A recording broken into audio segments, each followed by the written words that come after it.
اس کی شرعی حیثیت کے بارے میں روشنی ڈالوں۔ تمام مسلمان جو عالم اسلام کے اندر عرس کی تقریب منعقد کیا کرتے ہیں، کیا یہ قرآن سے ثابت ہے، حدیث سے ثابت ہے؟ صحابہ، تابعین اور مسلمانوں کا اس بارے میں کیا کنسیپٹ ہے؟ یہ فقیر آج مختصر سی روشنی اس پہ ڈالے گا۔ پہلے تو یہ یاد رکھیے، یہ جو ہمارا دور ہے یہ مادیت کا دور ہے۔ اس میں انسان کے دل اور اس کے دماغ میں عقل کا غلبہ ہے۔ یہ تشکیل کا دور ہے، اس میں شک زیادہ ڈالا جاتا ہے اور یقین نہیں۔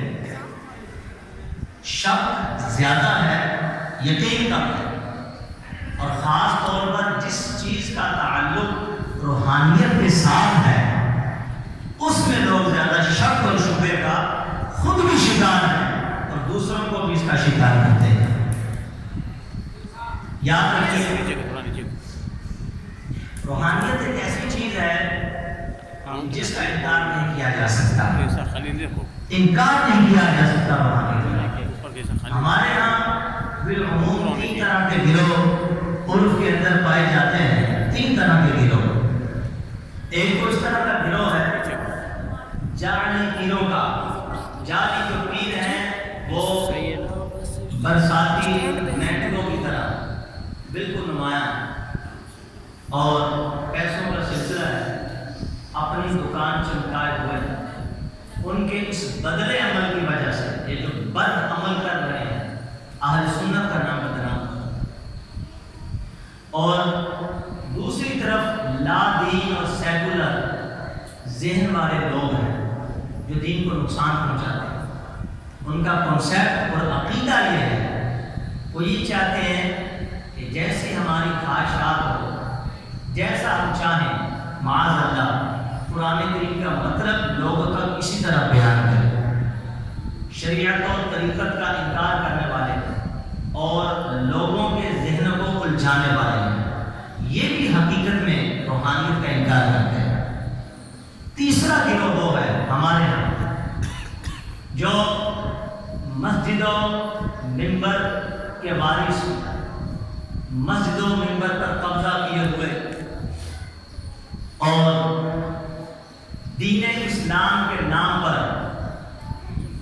لوگوں کے سامنے پل رہے ہیں، لیکن ان کا کنسیپٹ، ان کا عقیدہ اندر سے دیکھیے، وہ بھی روحانیت کے قائل نہیں ہے۔ روحانیت کی جڑیں اکھاڑنے کے اندر انہوں نے کوئی کسر نہیں چھوڑی۔ اس طرح کے گروہ پائے جاتے ہیں، لیکن ایسے لوگ بھی ہیں جن کا تعلق روحانیت کے ساتھ ہے، جن کے وجود کی وجہ سے رب بارشیں بھی عطا فرماتا ہے، سبزے بھی اگاتا ہے، لوگوں کو رزق بھی عطا کرتا ہے۔ ایسے لوگ بھی ہیں، روحانیت کا تو انکار کیا جا سکتا ہی نہیں۔ یہ ہے روحانیت روپوش ہے۔ جب رب چاہتا ہے کہ اہل اللہ، اللہ کے بندے کھل کے ظاہر سامنے آ جاتے ہیں اور مسلمانوں کی مدد کرتے ہیں، ان کی امداد کیا کرتے ہیں۔ کون نہیں جانتا سوشلزم روس کے اندر یہی وجہ تھی کہ وہاں پہ روحانیت روپوش تھی، لیکن جب اللہ والے وہاں اٹھے اور انہوں نے دین اسلام کا کام کیا تو کتنے لوگ ایسے تھے جو وہاں کلمہ پڑھ کے مسلمان، آج روس کا نام ہے لیکن وہاں اسلام کا پیغام نہیں ہے۔ یہ کون اسلام لے کے آیا؟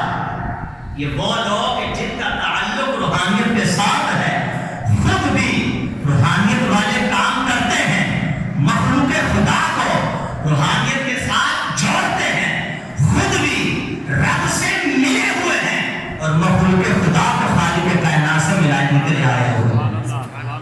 لہذا روحانیت کا تو انکار کیا ہی نہیں جا سکتا۔ اور یہ جو عرس ہم بزرگوں کا مناتے ہیں اہل اللہ کا، اصل میں اس کا بھی تعلق روحانیت سے ہے۔ تمہید میں نے باندھ دی، اس کا تعلق بھی روحانیت کے ساتھ ہے، اور لوگ اس کے بارے میں پروپیگنڈا کرتے ہیں، نہ جانے کیسے کیسے جملے کستے ہیں، کہتے ہیں یہ شکم پروری ہے، معاذ اللہ، کھانے پینے کا ذریعہ ہے، یہ ناچ کھیل کود کا معاملہ ہے، اس میں شریعت کی پاسداری نہیں ہوتی، یہ بدعت ہے، یہ شرک ہے، طرح طرح کے لفظ بولے جاتے ہیں۔ در حقیقت یہ وہی لوگ ہیں کہ جو اللہ کے ولیوں سے محبت نہیں کرتے۔ حالانکہ ایمان والوں کی نشان یہ ہے والذین آمنوا اشد حبا للہ، ایمان والے سب سے بڑھ کر اللہ سے محبت کرتے ہیں۔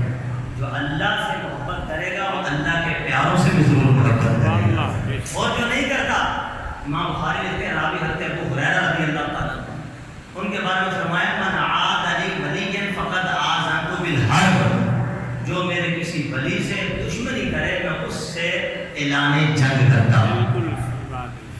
تو جو عرس کا منع کرتے ہیں عرس کو نہیں مانتے کیونکہ اس سے روحانی کا تعلق ہے۔